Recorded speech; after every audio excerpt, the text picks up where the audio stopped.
نبی پاک صلی اللہ تعالیٰ علیہ وسلم نے جب پرانی امتوں کی عمریں دیکھی، نہ کسی کی 1000 سال ہوئی، کسی کی اس سے زیادہ ہوئی، تو اللہ کے محبوب علیہ السلام کے دل مبارک میں یہ خیال آیا کہ میری امت کی عمریں تو بڑی تھوڑی ہوں گی، تو کیسے اتنی لمبی نیکیاں کر سکیں گے؟ تو اللہ تعالیٰ نے پھر لیلۃ القدر عطا فرمائی۔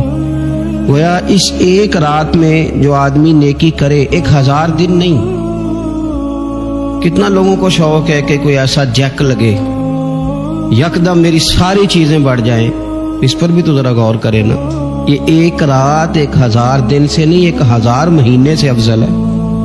1000 یکدم آپ کی نیکیوں کی عمر 1000 ماہ تک چلی جاتی، کتنی بڑی فضیلت کی بات ہے۔ میرے رسول کریم صلی اللہ تعالی علیہ وآلہ وسلم خاص توجہ دلاتے، اس رات کے حوالے سے خاص توجہ دلاتے۔ اور یہ رات کب ہوتی ہے؟ صحیح حدیث میں موجود ہے، نبی پاک صلی اللہ تعالی علیہ وسلم نے فرمایا کہ اسے رمضان کے آخری عشرے میں تلاش کرو۔ گویا یہ جو 5 طاق راتیں ہیں نا، 21ویں، 23ویں، 25ویں، 27ویں، 29ویں، ان طاق راتوں میں اس رات کو تلاش کرو۔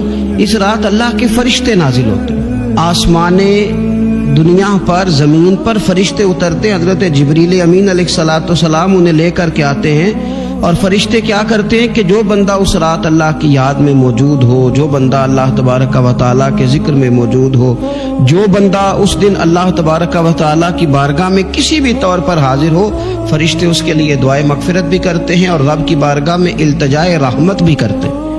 اور ایک روایت میں ہمیں یوں بھی ملتا ہے کہ فرشتے اسے مصافحہ بھی کرتے ہیں، ہاتھ بھی ملاتے ہیں۔ دیکھیے نا کتنی سعادت مندی ہے کہ انسان عبادت کر رہا اور فرشتے اس کی زیارت کو آئے۔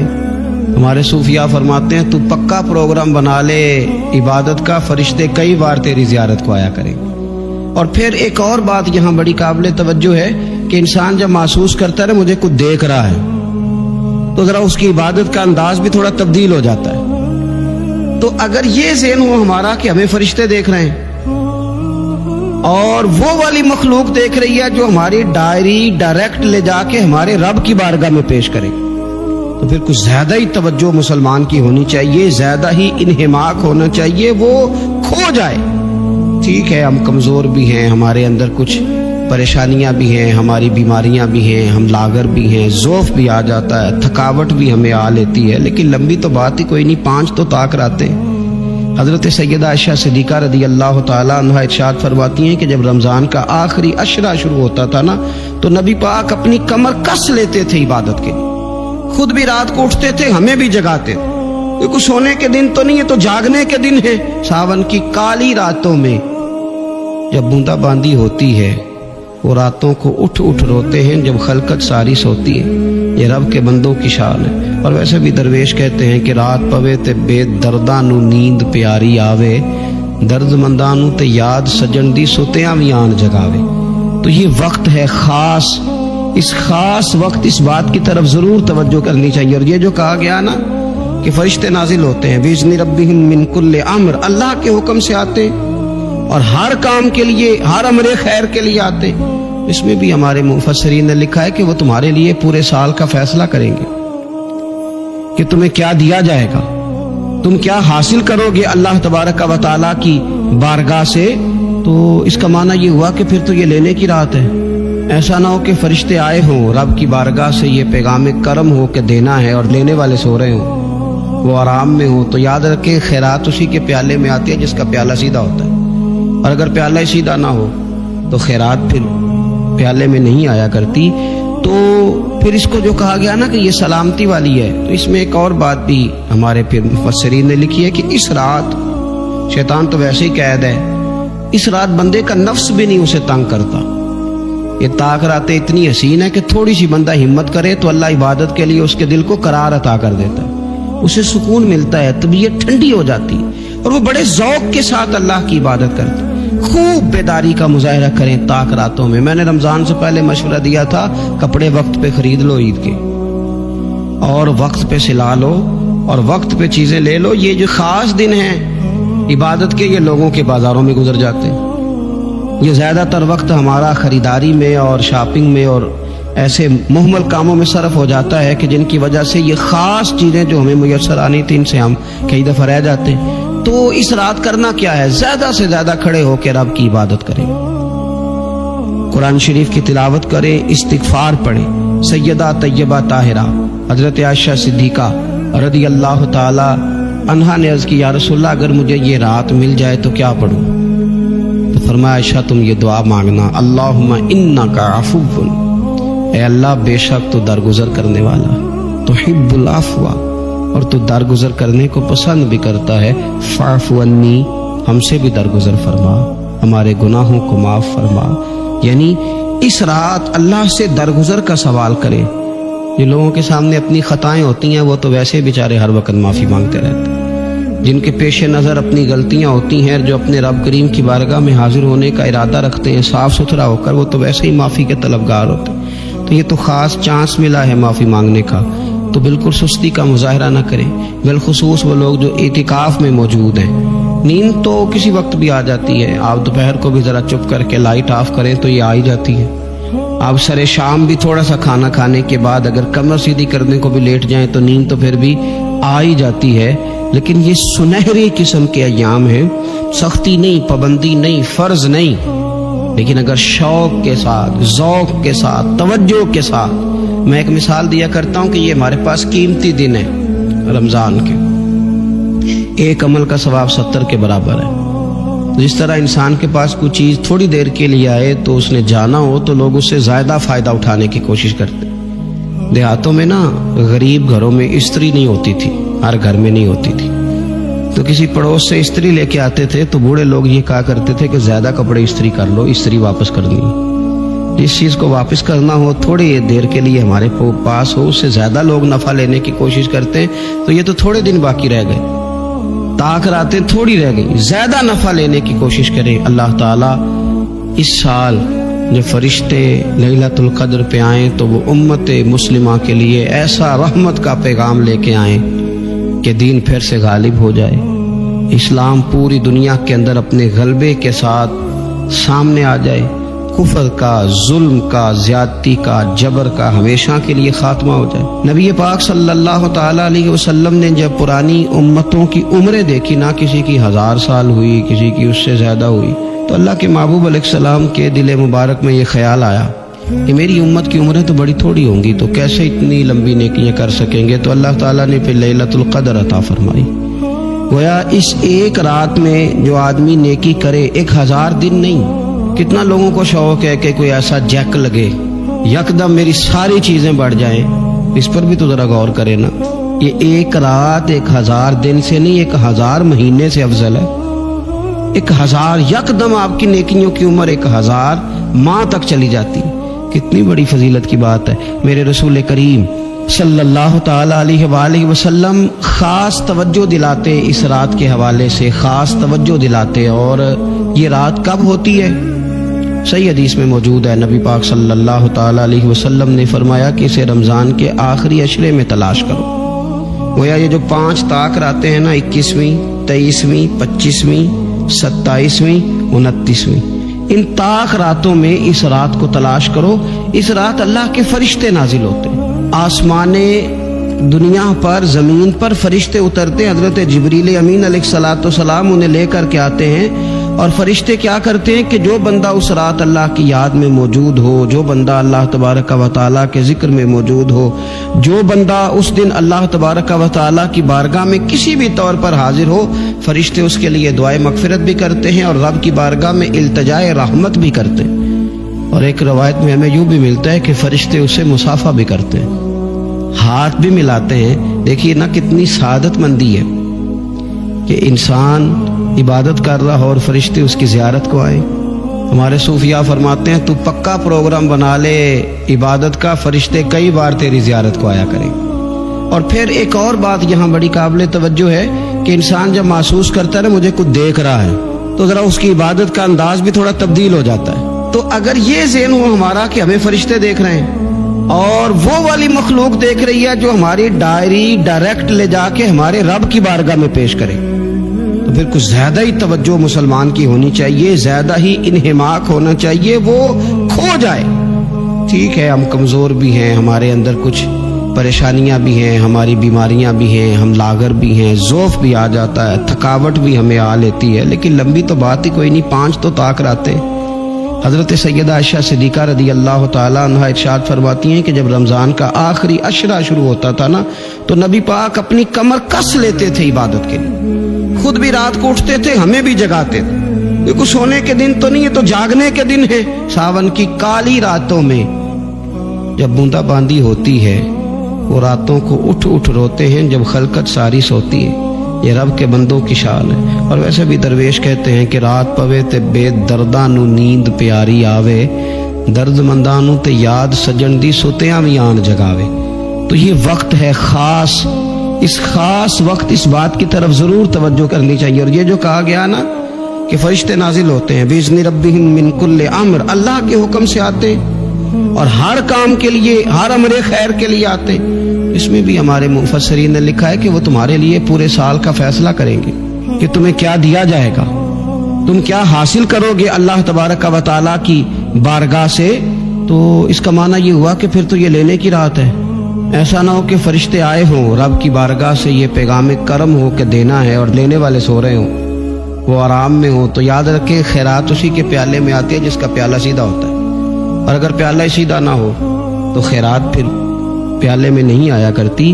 تو پھر اس کو جو کہا گیا نا کہ یہ سلامتی والی ہے، تو اس میں ایک اور بات بھی ہمارے پھر مفسرین نے لکھی ہے کہ اس رات، شیطان تو ویسے ہی قید ہے، اس رات بندے کا نفس بھی نہیں اسے تنگ کرتا۔ یہ طاق راتیں اتنی حسین ہے کہ تھوڑی سی بندہ ہمت کرے تو اللہ عبادت کے لیے اس کے دل کو قرار عطا کر دیتا ہے، اسے سکون ملتا ہے، طبیعت ٹھنڈی ہو جاتی اور وہ بڑے ذوق کے ساتھ اللہ کی عبادت کرتا ہے۔ خوب بیداری کا مظاہرہ کریں طاق راتوں۔ اگر آپ محسوس کریں نا کہ یار یہ نا میں نے بال نہیں صحیح، میرے بکھرے ہوئے ہیں، ٹوٹے ہوئے ہیں، تو محسوس کرتے ہیں یار کوئی دیکھے گا تو کیا کہے گا۔ 2 جوڑے بھی بعض لوگوں کو دن میں تبدیل کرنے پڑتے ہیں، وہ آسودگی حاصل ہوتی ہے، اس سے تسلی محسوس کرتا ہے آدمی۔ آپ 2-3 دنوں کے تھکے ماندے جب جا کے غسل کرتے ہیں نا گھر میں، تو اتنی کوئی وزن نہیں ہوتا مٹی کا یا کپڑوں کا، لیکن آپ غسل کر لیتے ہیں تو اپنے آپ کو ہلکا پھلکا محسوس کرتے ہیں۔ انسان کی طبیعت کا تقاضا ہے کہ تھوڑے سے بھی اگر میل کچیل اس کے ظاہری جسم پہ لگ جائے تو وہ تکلیف محسوس کرتا ہے۔ بس سمجھ لیں اس بات کو کہ اگر ظاہر پر 1-2 دھبا ہو تو بندہ بے چین رہتا ہے، تو اگر دھبے باطل پہ ہوں تو، اگر دل پہ دھبے لگ جائیں نا لالچ کا، ہرس کا، ہوس کا، حسد کا، عداوت کا، بغض کا، لوگ کہتے ہیں پتہ نہیں کیا بات ہے میں بور ہو رہا ہوں، پتہ نہیں کیا بات ہے مجھے کیا ٹینشن ہے، پتہ نہیں سارا کچھ ہے۔ تو میں کہتا ہوں سارا کچھ ہے، پر ایک ٹینشن بھی ہے آپ کو کہ مجھے دیکھ کوئی نہیں رہا، ایک مسئلہ بھی ہے کہ میری ذرا شہرت ہو جائے، ایک پریشانی بھی ہے کہ میری بھی ذرا کبھی کوئی فوٹو آنے لگ جائے۔ تو اس نے بے چین کر دیا، بے قرار کر دیا۔ آپ کے پاس سارا کچھ ہے، لیکن وہ جو بھائی تھوڑا سا 4 پیسوں میں آگے نکل گیا، وہ برداشت نہیں ہو پا رہا، اس نے اندر جوار بھاٹا برپا کر دیا ہے باطن میں۔ یہ جو اندر کے دھبے ہوتے ہیں یہ انسان کو بے چین کر دیتے ہیں، بے قرار کر دیتے ہیں۔ ویسے وہ دوائیاں کھاتا پھرتا ہے، دم کراتا پھرتا ہے، علاج کراتا پھرتا ہے، لیکن رب فرماتا ہے میں نے تمہارا علاج کر دیا ہے۔ مالک کس طرح؟ فرمایا میں نے تمہیں اپنا محبوب جو عطا فرمایا ہے۔ کما ارسلنا فیکم رسولا منکم یتلو علیکم آیاتنا ویزکیکم، فرمایا میں نے تمہیں میں سے تمہیں رسول دیے ہیں، وہ تم پر میری آیتیں پڑھیں گے اور تمہیں پاک فرما دیں گے۔ جب تزکیہ ہو جائے گا نا، اندر کی صفائی ہو جائے گی، پاکیزگی ہو جائے گی، تو پھر کوئی مکان نہیں حضرت بلال حبشی کے لیے رہنے کے لیے، کوئی مکان نہیں، مسجد میں سوتے ہیں۔ پھر کوئی مکان نہیں ان کے پاس، کوئی ان کے پاس جائیداد نہیں، کوئی مال نہیں، سادہ کپڑے پہنتے ہیں، کوئی ظاہری عہدہ نہیں، لیکن حال یہ ہے کہ محبوب فرماتے ہیں معراج سے واپس آ کر، بلال کیا عمل کرتے ہو؟ یا رسول اللہ کیا ہوا؟ فرمایا میں معراج پہ گیا تھا، میں نے تو تمہارے چلنے کی آواز جنت میں بھی سنی ہے۔ جب آپ اندر سے مطمئن ہو جاتے ہیں، 2-3 باتیں آپ کی خدمت میں عرض کرنی ہے۔ طبیعت جب تک بے لوث نہیں نہ ہوتی، جب تک اخلاص نہیں آتا، تب تک اطمینان نہیں ہوتا۔